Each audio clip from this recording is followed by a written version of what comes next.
Is Stephen King's Carrie a masterpiece? Here's a bold claim. Stephen King is one of the best-selling authors in history.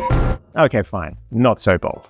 Current publicly available stats say he sold over 400 million copies worldwide. How about this? Stephen King is one of the best prose stylists in history. Some of you are thinking more about this one. For those whose instant reaction is to disagree, hear me out first. There are a lot of adjectives you can use to describe King. The least controversial is to call him prolific. The guy has published more than 200 short stories, 5 non-fiction books, 67 novels. No, make that 68. Now 69. The guy writes fast. Calling him imaginative and entertaining is also an innocuous claim. But masterful? That word tends to float around snootier circles. When I was 15, I was in no such circles. Or any circles, come to think of it. And being circle-free, I managed to read Carrie in a single day. I don't mean skimmed either, I mean read, as in I was so engrossed that I took it everywhere to keep reading until I finished. Yes, even the toilet. Now, as an adult who finishes roughly a book every 2 to 4 weeks, I find that pace faintly mythological. I miss those days. So here's the question. If Stephen King's prose is merely fine, why was it impossible to stop reading it? Today, I want to argue something. Yes, argue on the internet. I am full of bold claims today. Using Carrie as my example, I'm going to posit that Stephen King's prose is better than you think. Not because it's ornate or showy, but because it's masterful. Part 1. Psychological precision. Locker room scene. Early in the novel, Carrie experiences her first period in a high school locker room. She doesn't understand what's happening to her. The other girls in there, unfortunately, do. What begins as confusion turns into collective humiliation. This scene is often remembered for its cruelty, but the shock of that cruelty is not what makes it powerful. Intentionality is. King narrows the narrative perspective as Carrie's comprehension dawns. The prose moves from external description into interior panic. The rhythm tightens. Carrie's awareness becomes fragmented, making her experience, and ours as the reader, claustrophobic. King has said that Carrie was inspired in part by 2 girls he knew in high school who were ostracized and socially isolated. That biographical detail matters because humiliation feels observed here rather than theatrically invented. Now, reading this at 15, I didn't think, "Oh, King, what skillful modulation of interior vocalization." I thought, this feels real, because the prose was calibrated to mirror consciousness under stress. This is prose that works so well, you don't even notice it. Part 2. Structural intelligence. The documentary frame. Throughout Carrie, King interrupts the narrative with fictional documents, newspaper reports, book excerpts, and retrospective testimony about the Prom disaster. Before we even fully witness the catastrophe, we're told that it's already happened.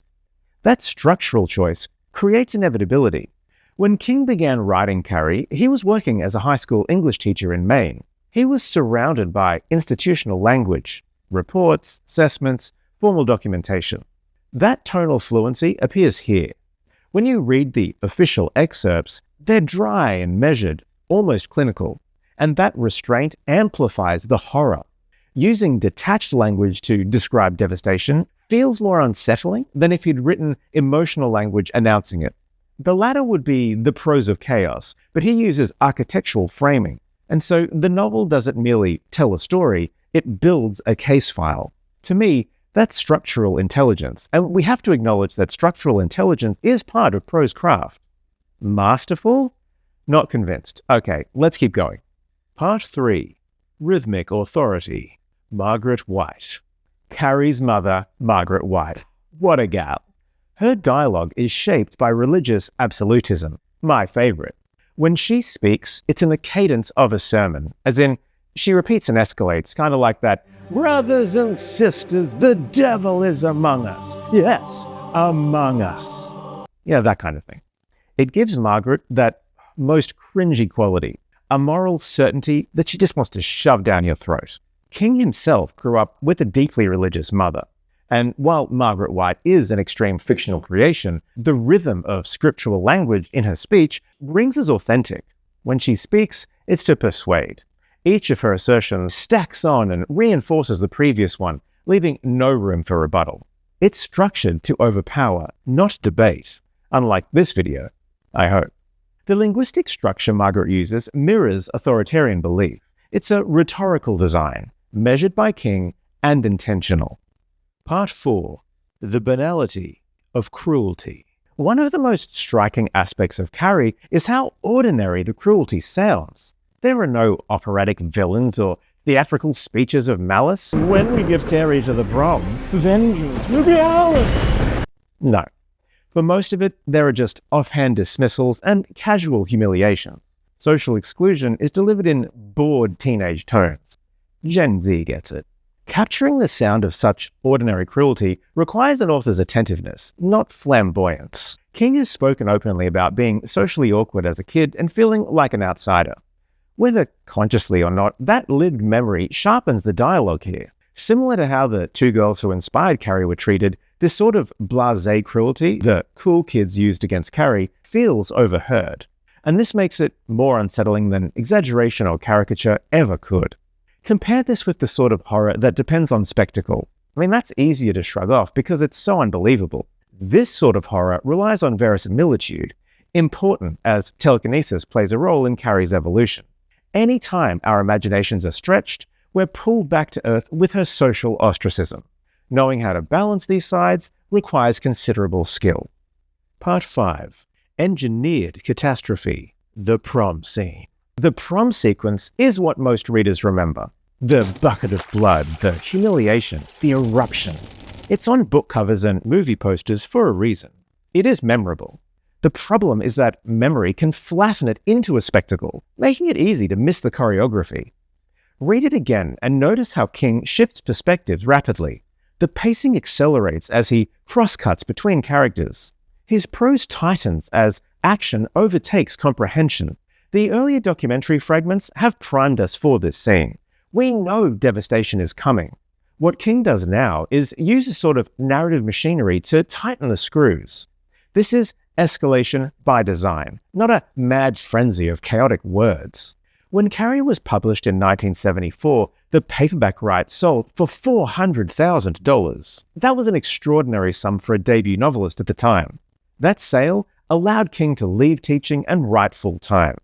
Now, the reason publishers recognized its power, even if some critics hesitated to acknowledge it, is here.